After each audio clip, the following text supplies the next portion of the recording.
Tatanggalan natin yung valve cover. Kailangan lang natin itong i-TDC para ma-tune up natin ng maayos. So ito yung kanyang intake. Ayan o. 0.10 mm. Ayan o. Tama lang yung sukat niya. Lumalaban naman. Okay. Hindi siya maluwag. Ngayon ay mag-tune up tayo ng ating Honda Click. Ayan, binaklas ko na itong ating U-box. Saka yung fairings. Hinangat na natin. Ayan, para magkaroon tayo ng access mas mabuti sa head, tinanggal ko na tong tornilyo sa shock para umangat konti sa harapan.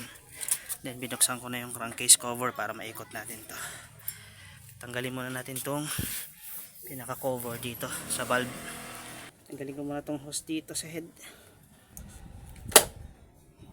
tapos gamit yung ating 10 mm na socket, itong apat na tornilyo na to. Ayan.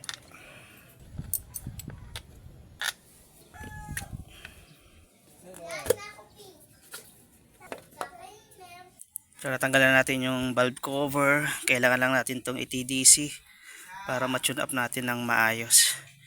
Iikotin natin itong kanyang sigunyal. Tatanggalin mo natin yung spark plug para mabilis lang ito ikutin. Okay. Ayan, natanggalan natin yung spark plug. Madali lang ito ikutin. Ayan, kung may makikita kayong bilog dito, ayan o, ilatapat natin siya dito sa kanyang timing guide. Kahit kakamay mo lang, maiikot mo na yan. Ayan. Meron ditong guhit dito, hindi na makikita. Ayan, itong guhit na to, plus yung bilog dito sa kanyang sigunyal, kailangan nakatapat siya dyan. Tapos ayan, yung dito sa kanyang camshaft, ayan yung bilog na to. Ayan, dapat nakatapat sinda dito sa taas tornilyo na to para malaman natin kung naka top dead center na siya.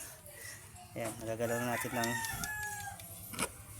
maayos tong kanyang mga valve clearance. Ayan, ito yung rocker arm. Sukatin natin to kung ano tong stock na sukat niya ngayon. Paano malalaman yung standard na sukat ng kanyang valve clearance? Nakikita yan dito sa kanyang U-box. So ito yung kanyang intake valve, point yan, 0.1, 0.10 plus minus 0.02 mm, at saka yung exhaust 0.284 plus minus 0.02 mm. Ayan, so ito yung ating gagamitin. So ito yung kanyang intake. Ayan o, 0.10 mm. Ayan o, tama lang yung sukat niya. Lumalaban naman. Okay, hindi siya maluwag. So ayan, okay. Tignan naman natin yung kanyang exhaust. Itong exhaust ang masikip. Kaya natin adjustin konti, luwagan to. Hindi pumapasok yung 0.24 dito. Masikip. Luwagan natin yung 0.24 yan. 0.15 saka 0.09. Ito yung luluwagan natin. So gamit ng ating tools, ayan, luluwagan natin itong valve na to. Ayan, tigas. Ayan, luluwagan na natin to.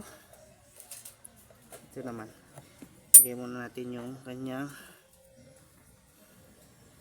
valve clearance 0.24 dito. Ayan,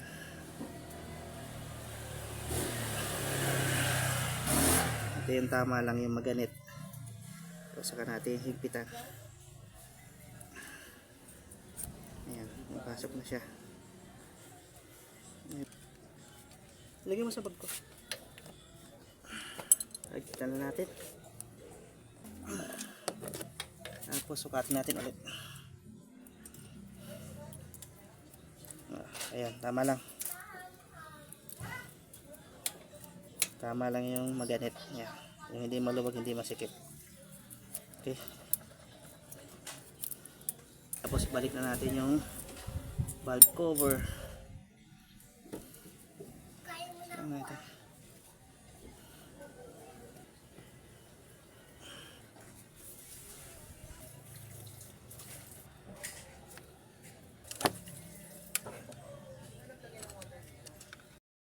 So naibalik na natin yung kanyang valve cover, tapos balik na lang natin yung mga tinanggal natin dito, saka natin i-testing. Okay, tingnan natin yung spark plug.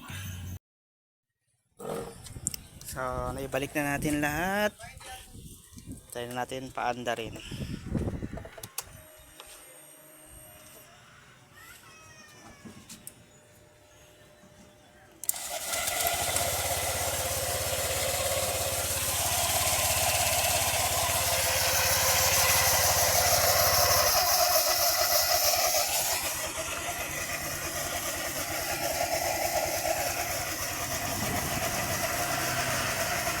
Okay, pwede na uli mag long ride. Balik na lang natin yung mga dapat ibalik at good to go na tayo.